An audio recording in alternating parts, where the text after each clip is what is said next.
Good morning, students. For the yesterday lecture, we had discussed about the first part of our geography, and we have completed it. In this lecture, we will start our practical section. The first chapter of the practical section is data, sources and compilation. अब यहाँ पर जो है आपको दो type की files बनानी है बेटा। एक तो प्रोजेक्ट फाइल बनेगी आपकी, जिसमें related to the chapter 1 and 2, first और सेकंड चैप्टर से रिलेटेड आप एक प्रोजेक्ट फाइल बनाएंगे। And for the chapter 3 you have to prepare a file of sheets बनेंगी, वो हम बाद में डिस्कस करेंगे कैसे बनेंगी। फर्स्ट और सेकंड चैप्टर दोनों को कंपाइल करके आपको एक प्रोजेक्ट फाइल प्रिपेयर करनी है। So let's start our chapter number 1। जो भी टॉपिक्स मैं आपको इन दो चैप्टर्स में करवाऊंगी, आपको वो टॉपिक्स जो हैं वो अपनी प्रोजेक्ट फाइल में मेंशन करने हैं। प्रोजेक्ट फाइल जो है बनाने का प्रोसीजर आपको पता है। सबसे जो फर्स्ट पेज होगा आपका, वो होगा आपकी सेल्फ इंफॉर्मेशन के बारे में। सेल्फ इंफॉर्मेशन में आप अपना दोगे नेम, क्लास, फिर आपका आ जाएगा रोल नंबर। रोल नंबर का प्लेस अभी आप ब्लैंक रखेंगे, क्योंकि यहाँ रोल नंबर हम फिल करेंगे बोर्ड रोल नंबर जब हमें मिलेगा वो बाद में, ठीक है। फिर सबमिटेड टू टॉपिक, किस टॉपिक पे आप बना रहे हैं, डाटा प्रोसेसिंग एंड कंपाइलेशन, जो भी मैं आपको टॉपिक इसका बताऊंगी। और इसके बाद आपका सबमिटेड टू एंड फ्रॉम जो आप लिखते हैं, ठीक है, submitted to and submitted from, ये सारे जो इंफॉर्मेशन है वो आपकी फर्स्ट पेज पे होगी। फिर इसके बाद जो आप सेकंड पेज लगाओगे वो आप लगाते हैं एक्नॉलेजमेंट का, ठीक है। उसके बाद आपका जो पेज लगता है वो आपका लगेगा इंडेक्स का, इंडेक्स प्रिपेयर करेंगे। और इसके बाद जो है आप इस जो भी टॉपिक्स हैं उससे रिलेटेड जो है इंफॉर्मेशन लिखेंगे, यानी वो आप अपने प्रोजेक्ट फाइल बनाएंगे। उसके बाद समझ आ गया। इसको आप किसी भी प्रोजेक्ट फाइल, आपने कोई आपके लिए न्यू कंसेप्ट नहीं है, आपने अर्लियर क्लासेस में भी different types of project files जो है प्रिपेयर की है। एज आपने यहाँ पर भी करनी है, सेम एज। आप स्पाइरल फॉर्म में कर सकते हैं, आप शीट्स के फॉर्म में कर सकते हैं, जो है आप अपने तरीके से एक अपनी बेस्ट फाइल जो है प्रोजेक्ट फाइल प्रिपेयर करेंगे। ये प्रोजेक्ट फाइल आप अपने पास केयरफुली स्टोर रखेंगे जब तक आपका फाइनल प्रैक्टिकल नहीं होता। वाइवा सेक्शन में आप एग्जामिनर को आपको ये फाइल्स दिखानी ज़रूरी हैं। So you have to prepare these files. Let's start our chapter number 1, so data, sources and compilation. यहाँ पर आपको 3 टॉपिक दिखाई दे रहे हैं। सबसे पहला आ गया आपका डाटा, कि डाटा है क्या। फिर किन सोर्सेज से, यानी कहाँ कहाँ से हम डाटा कलेक्ट करते हैं, तो इस टॉपिक पे हम पढ़ेंगे various sources of data, correct. Third, compilation means कि हम जो है डाटा को ले तो लेते हैं, कलेक्ट तो कर लेते हैं, क्या हम उसे उसी फॉर्म में प्रेजेंट करते हैं, उसकी हम प्रोसेसिंग करते हैं। तो ये 3 टॉपिक्स जो हैं वो हम इस चैप्टर में रीड करेंगे। So come to the first topic, that is data. Data की जब हम बात करते हैं तो हमारे पास 2 चीजें आती हैं, एक तो आती है डाटा और दूसरा आता है इंफॉर्मेशन। सबसे पहले डाटा क्या है, आपको एग्जामिनर पूछ सकता है कि डाटा और इंफॉर्मेशन में क्या डिफरेंस है, तो आपको पता होना चाहिए। डाटा क्या है, that is a numbers of measurements from the real world। अगर हम वर्ल्ड में किसी भी चीज के बारे में मेजरमेंट कर रहे हैं तो उससे रिलेटेड जो भी फिगर्स हमें मिलते हैं यानी नंबर्स जो हमें मिलते हैं उसे हम क्या कहते हैं, डाटा कहते हैं।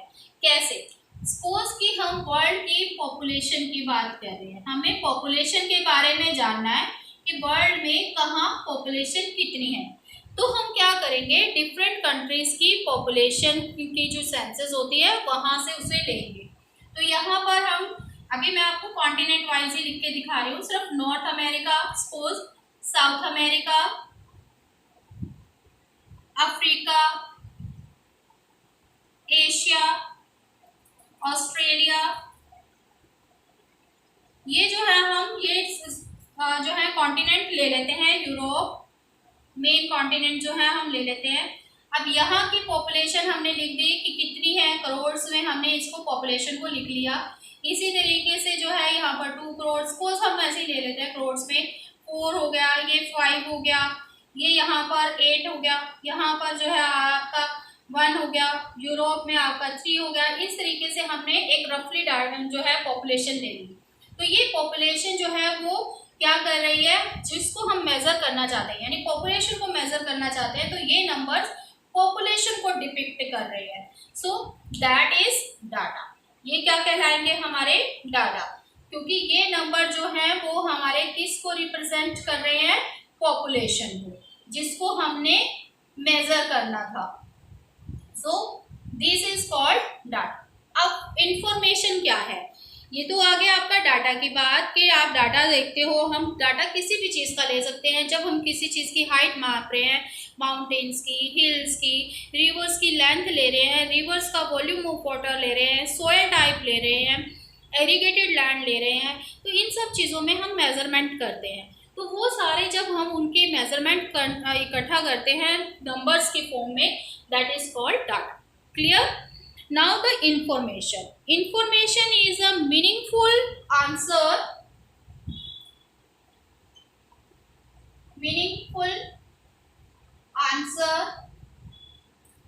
to a query.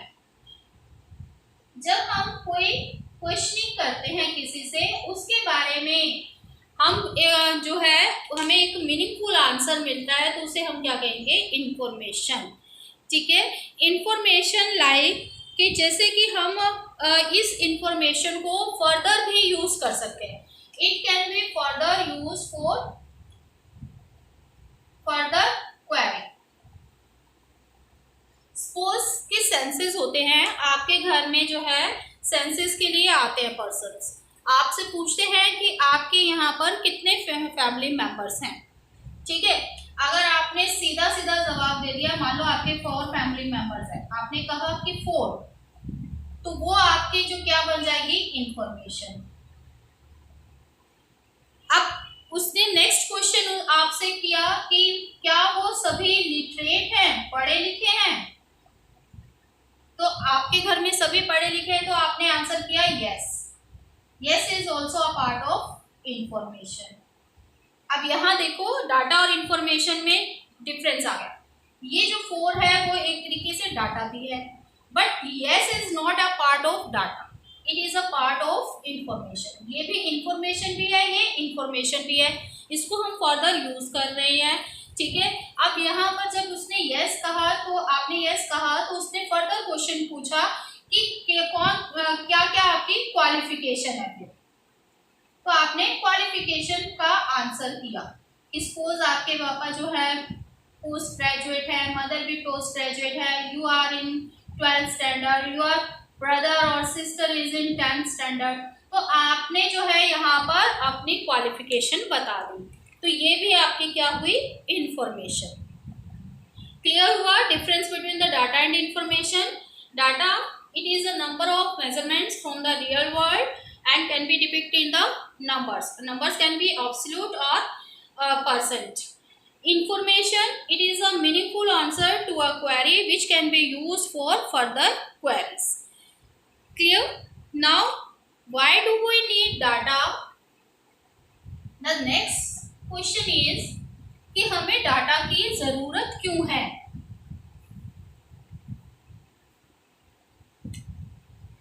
Why do we need a data?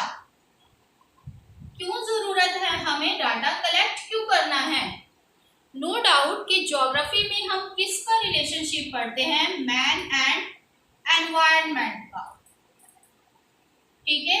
इसका रिलेशन पढ़ते हैं। हमारा जितना भी ज्योग्राफिकल एस्पेक्ट है वो हमने पढ़ना क्यों है, क्योंकि एनवायरनमेंट को हम क्यों पढ़ते हैं, क्योंकि it effects the activities of man, क्योंकि ये मैन्स की एक्टिविटी को इफेक्ट करते हैं, इसीलिए हमें एनवायरनमेंट के बारे में भी पढ़ना होता है। तो यहाँ पर दूसरी चीज इस एनवायरनमेंट के बारे में या मैन एनवायरनमेंट के रिलेशन के बारे में या मैन्स के बारे में, ह्यूमन बींग्स के बारे में पता करने के लिए जो है हमें किसकी जरूरत पड़ती है, डाटा की जरूरत पड़ती है। अब इस डाटा का हम यूज क्या करते हैं प्रैक्टिकली, हम जो है एक ज्योग्राफर के लिए, for a geographer it acts as a tool, एक मेन टूल की तरह काम करता है, क्योंकि हमें इन सब चीज़ों से रिलेटेड डिफरेंट जो हैं क्या करने पड़ते हैं, मैप्स और डायग्राम्स बनाने पड़ते हैं। आप अपनी ज्योग्राफी की बुक में डिफरेंट मैप्स देखते हो, है ना। तो अभी आपने पॉपुलेशन का चैप्टर किया था, चैप्टर नंबर 2, तो उसमें आपने जो है पॉपुलेशन देखी, वर्ल्ड पॉपुलेशन देखी, कहाँ पर जो है कंट्री की पॉपुलेशन, किस कंट्री की पॉपुलेशन कॉन्टिनेंट वाइज ज़्यादा है। फिर आपने एरिया वाइज देखा कि एरिया वाइज कौन सी कंट्री सबसे बड़ी है कॉन्टिनेंट्स में। तो इस तरीके से आपने मैप प्रिपेयर की। अब वो कहाँ से मिलेगी आपको, उसके लिए पहले आप फील्ड में गए, वहाँ का एरिया मेजरमेंट किया, वहाँ की पॉपुलेशन देखी, तभी तो वो मैप प्रिपेयर किए ना। तो यहाँ पर हमें क्या करने पड़ते हैं, मैप्स प्रिपेयर करने पड़ते हैं। अब इन मैप्स के साथ साथ जैसे कि आपका सोयल है, कि हम यहाँ पर, हमारे यहाँ पर जो है सोयल्स मिलती है, डिफरेंट सोयल जो है, मान लो कि हम 5 सोयल्स की बात कर रहे हैं। अब 5 सोयल्स का कितना एरिया है, कितना एरिया जो है वो कौन सी सोयल का है, रेड सोयल का एरिया क्या है, येलो और लेटराइट का क्या है, फिर आपकी जो आती है एल्यूवियल सॉइल कितने एरिया में फैली हुई है, फिर ब्लैक सॉइल कितने में फैली हुई है, एरिड सॉइल कितने में है, माउंटेन सॉइल कितने में है। इस तरीके से इन सारे सॉइल्स के बारे में जब हमें इंफॉर्मेशन निकालनी होती है तो हम या तो उसको डाटा में भी रिप्रेजेंट कर सकते हैं या इजी उसके वे के लिए हम उसे डायग्राम्स, पाई डायग्राम्स के थ्रू भी दिखा सकते हैं उनका पोर्शन। तो हमें डिफरेंट मैप्स बनाने होते हैं, ग्राफ्स बनाने होते हैं, कि आप ग्राफ जो है आपके जैसे पॉपुलेशन का हम इंडिया का ग्राफ बना देते हैं। तो यहाँ पर ये जो ग्राफ्स हैं, मैप्स हैं या डायग्राम्स हैं या मैप्स हैं, इन सबको रिप्रेजेंट करने के लिए ऐसे थोड़ी ना कि जैसे मैंने अब ये सिर्फ रफली बना दिया, तो ये एक सिर्फ पिक्चर है, लेकिन अब प्रॉपर डाटा के अकॉर्डिंग अगर आप इसको मेजरमेंट करके बनाओगे तो वो आपका एक इम्पॉर्टेंट जो है डायग्राम बनता है। तो इस तरीके से हमें मैप्स, डायग्राम्स और ग्राफ्स, इन सब के प्रिपरेशन के लिए हमें किसकी ज़रूरत होती है, डाटा की ज़रूरत होती है। अंडरस्टूड। कि इसके साथ साथ कि हमें किसी भी चीज़ का, कि कहीं पर पॉपुलेशन डिस्ट्रीब्यूशन कैसा है, डेंसिटी कैसी है, रूरल अर्बन पॉपुलेशन क्या है, इस तरीके से सेक्स कॉम्पोजिशन क्या है, क्रॉप्ड एरिया कितना है, नेट सोन एरिया कितना है, इरिगेटेड एरिया कितना है, मिनरल्स कहाँ कहाँ मिलते हैं, इन सब चीज़ों के बारे में जब हम डाटा कलेक्ट कर लेते हैं तो उनसे रिलेटेड मैप्स और डायग्राम्स बनाते हैं फॉर द इजी और better understanding. And for these purposes we need data. Clear? Now the next one is presentation of the data.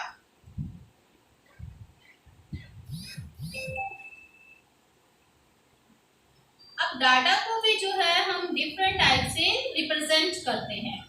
Suppose कि मैंने आपकी क्लास का एक टेस्ट लिया, आपकी क्लास में 30 स्टूडेंट्स हैं और मैंने मार्क्स जो है यहाँ पर 50 मार्क्स का आपका टेस्ट ले लिया, तो मैं यहाँ पर नंबर ऑफ स्टूडेंट्स लिखती जाऊंगी, सो ऑन। इसी तरीके से यहाँ पर किस स्टूडेंट ने कितने मार्क्स लिए,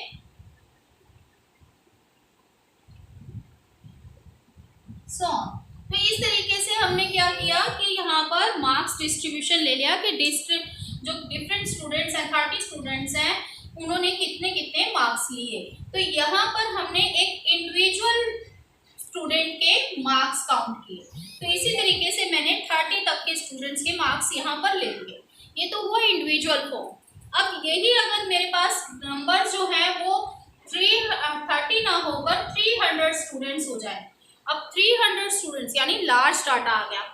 लार्ज डाटा आने के बाद मैं इसको एक सिंपल 300 तक एक एक स्टूडेंट के नंबर्स लिखना, या मुझे पूरे स्कूल का दे दिया जाए तो मैं एक एक बच्चे का इतने नंबर लिखना पॉसिबल नहीं होगा। ठीक है, उससे अगर हमने लिख लिया एक रफ डाटा तो हमने ऐसे बना लिया, लेकिन उससे हम किसी कंक्लूजन पे नहीं पहुंच पाएंगे। तो उस डाटा को, वो डाटा क्या हो जाएगा, यूजलेस हो जाएगा।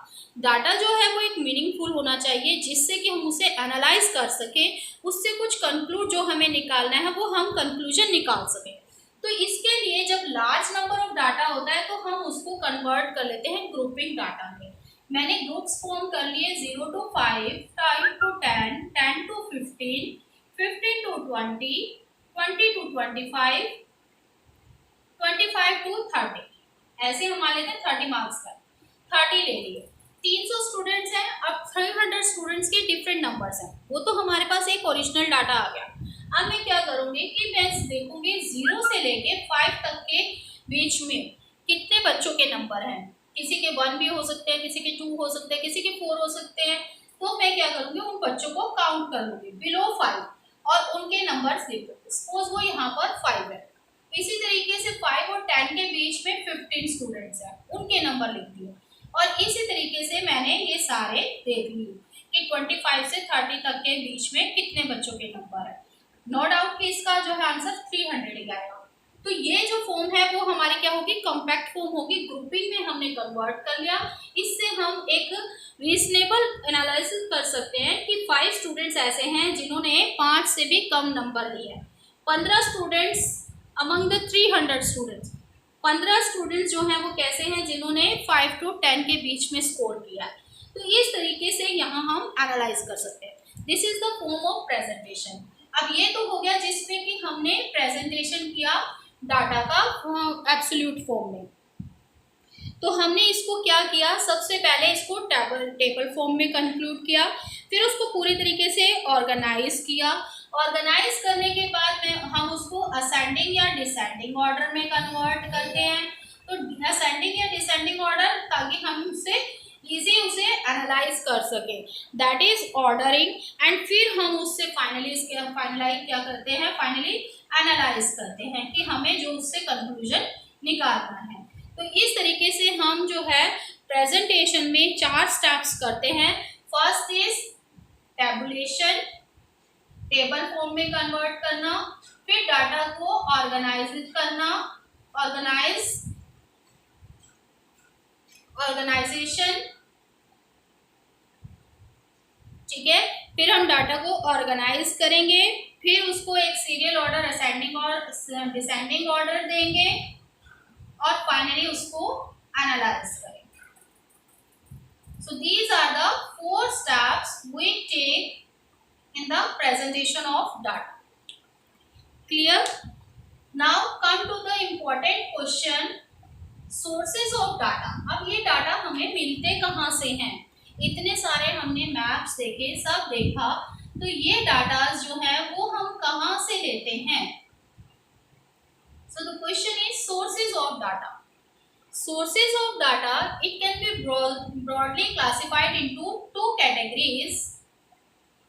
First is primary sources, and second is secondary sources. 2 sources हैं हमारे पास डाटा कलेक्शन के, primary sources and secondary data, या सेकेंडरी सोर्सेज या सेकेंडरी डाटा। ठीक है, आप कुछ भी कह सकते हैं। यहाँ पर आपको एग्जामिनर कई बार कंफ्यूज करने के लिए पूछता है प्राइमरी डाटा और सेकेंडरी डाटा। अब प्राइमरी डाटा क्या होता है? सबसे पहले primary data, the data which collected directly from the field, it is directly collected from the field. Here the field doesn't mean the farm. खेत नहीं है यहाँ का मतलब कि जिस चीज के बारे में आप डाटा कलेक्ट करना चाहते हो आप वहाँ उस रीजन में जाते हो, वहाँ के लोगों से मिलते हो, खुद ऑब्जर्व करते हो, खुद उनसे इंफॉर्मेशन कलेक्ट करते हो, तो उसको हम क्या कहेंगे? Primary data. जहाँ पर आप किसी और की हेल्प नहीं ले रहे। और की हेल्प का मतलब जो ऑलरेडी उन्होंने डाटा कलेक्ट किया हुआ है उसकी हेल्प नहीं ले रहे, आप खुद से जाकर खुद ऑब्जर्व करते हो और खुद ही उस डाटा को कलेक्ट करते हो। That is primary data. Secondary sources, already published data is used। यहाँ पर हम अपनी इंफॉर्मेशन के लिए अपने एनालिसिस के लिए हम ऑलरेडी पब्लिश डाटा का यूज़ करते हैं। जैसे कि आपको अब हम ग्राफ बनाएंगे, जितने भी हम शीट्स बनाएंगे उसमें आप कहीं पर जाकर खुद जाकर डाटा कलेक्ट नहीं कर रहे। आपने नेट से ले लिया या फिर मैगजीन से ले लिया या आपके बुक में ऑलरेडी पब्लिश है वो डाटा ले लिया और उससे फिगर्स बना लिए, उससे ग्राफ या जो है डायग्राम्स बना लिए, तो वो क्या हो जाएगा? आपका सेकेंडरी डाटा। जहाँ पर आप खुद फील्ड में नहीं गए, आपने जाकर खुद सेंसस नहीं किया, पॉपुलेशन का डायग्राम हम बनाएंगे, ग्राफ बनाएंगे,